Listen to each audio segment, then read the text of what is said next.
Born to Run. How did you get the inspiration for that?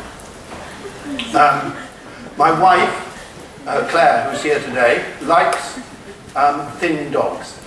This is because she does not have a thin husband.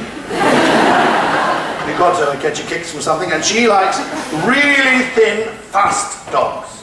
And she had this wonderful, wonderful lurcher, not a greyhound, but a lurcher, which she adored. And I began to see why she loved it so much.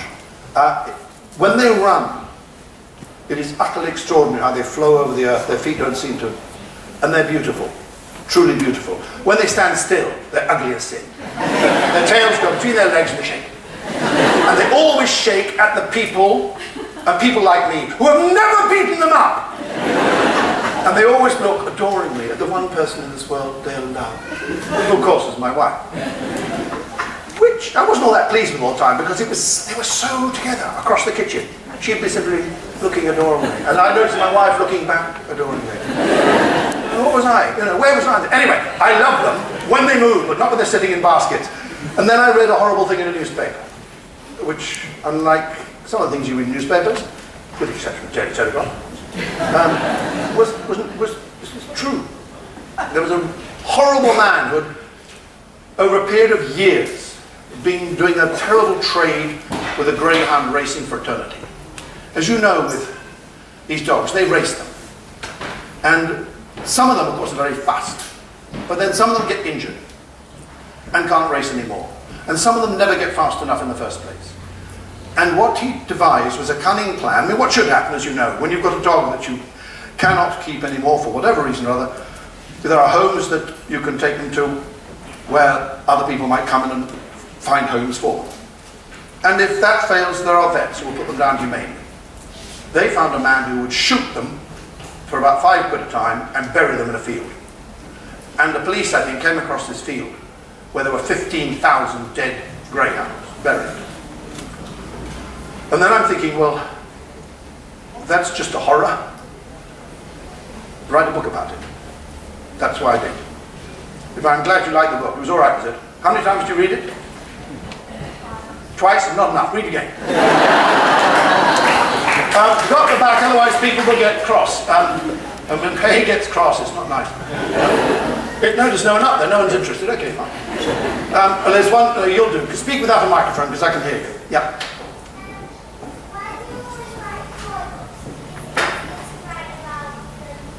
I write boy books.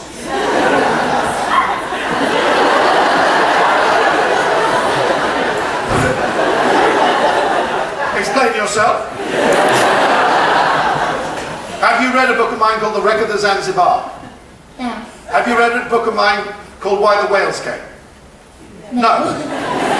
That's just to start with. I've written lots of books about girls, so don't accuse me of such a thing.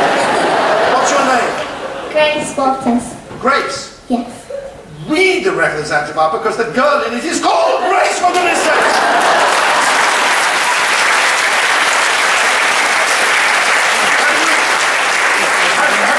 Have you a parent here? Which one? My mum. Well, she should know better than to bring you along. I think that's an appalling thing to say. I want to challenge you. I've written 127 books. Read them all, and I think you will find it's true that boys win out a little bit. But there is a good reason for it. Do you know what it is? No. Look at me! It is difficult to believe, but I was a boy once! And it's seriously difficult for a man to write about being a girl. It really is! You've got to have this imagination stuff. I don't believe in all that rubbish. No, I do try, but thank you very much for that.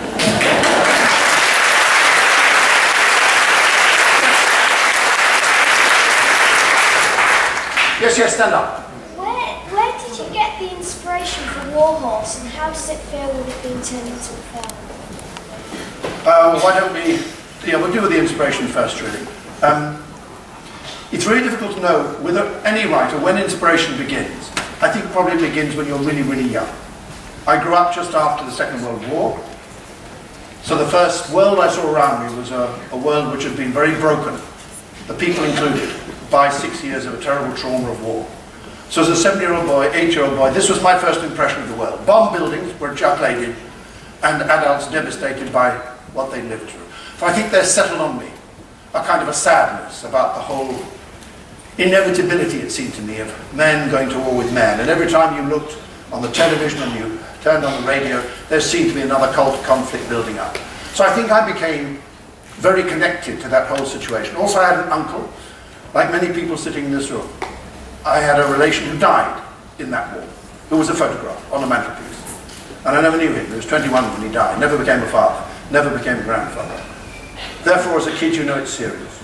You know the devastation it causes. You know the grief it causes. And then you see it going on and on and on. I think then, all those years later, I was about 30-something. And I met this old man in the pub in my village. And he was the first person I'd ever spoken to who had been to the First World War as a soldier. I'd read lots of books about the First World War. I'd read lots of extraordinary poetry by people like Wilfred Owen and Siegfried Sassoon, Edward Thomas. Wonderful and extraordinary poetry. But here I was sitting across from a man who'd been there, age 17. And I said to him, and just started a conversation. I knew there were 3 men in the village who'd been to that war. This was way back in the 1980 now. And I said to him, what regiment were you in? He said, I was in the Devon Yeomanry. I was there with horses. So I said, what do you mean, horses? He said, I was in cavalry. And they just started talking. I didn't have to ask any subsidiary questions. He just talked. And then he told me something which touched my heart, moved me to tears, which was that he said that his best friend was the horse that he used to ride and that he used to feed every night. And he'd stand there in the horse lines at night and he'd tell that horse what you only tell to your very best friend. That is what troubles you most deeply. And what troubled him most deeply at the time was fear. The loss of someone, some friend, 2 or 3 weeks before or something. His longing for home, for this horrible thing to be over. You couldn't talk to your friends about that because they were going through the same stuff. And he said, I whispered into this horse's ear, and then he said, and I'm telling you, that horse listened. And I thought to myself at first, maybe a bit of a sentimental old fool. But he wasn't. I spoke to his wife afterwards, who said he had never ever spoken to anyone about his wartime experiences, not even her. I think I was this stranger on a train. It was like that. And you feel you can unburden yourself, and he'd done that. And I thought it was a real privilege to listen to someone who'd done that. And there's something, Alan Bennett, if you haven't seen his plays yet, you will do when you're older. He's the most wonderful writer. Still writing great plays. He wrote a film called The Madness of King George. You may have seen that. If not, see it. He's an amazing, amazing writer. And he said once that the only reason we're here on this earth, well, it was a teacher in his play who said it, the only reason we're here is to pass it on. That's it. You're here to pass it on. So if you have a love of reading as a teacher, you pass it on. If you're a librarian, you pass on your love of books. This man was passing on to me his story. So I was holding it in the palm of my hand, and I thought you've got to do something with this if you can. So I decided to tell the story of that horse through the horse's eyes, because I didn't want it to be a British story, or a French story, or a German story. I wanted it somehow to be the story of the universal suffering in that war. And I felt this was an opportunity to, I suppose, imagine myself 17 and going through the same time in the same world. I wrote it, my wife always thought it was my best book, which is deeply irritating, because I've written about 80 books since, and none of them apparently is anything like as good as this one. Can I offer you some advice? You look like a very sensible, intelligent person. I can offer you some serious advice now. When you eventually decide you are going to pair up with someone, you know what I mean, get married or whatever, be careful. Choose a partner who flatters you. Who will say, when he reads or she reads the next book you wrote, you've just written, that is just the most wonderful thing.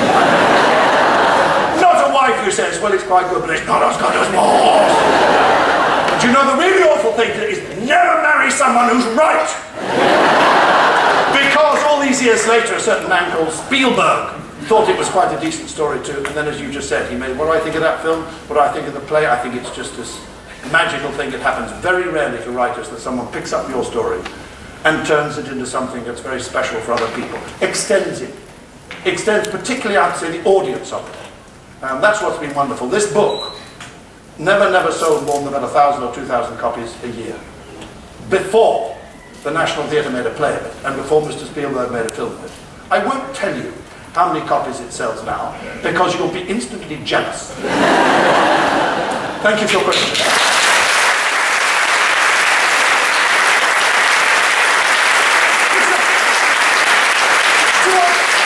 Do you want to know what they put here? It says, get off.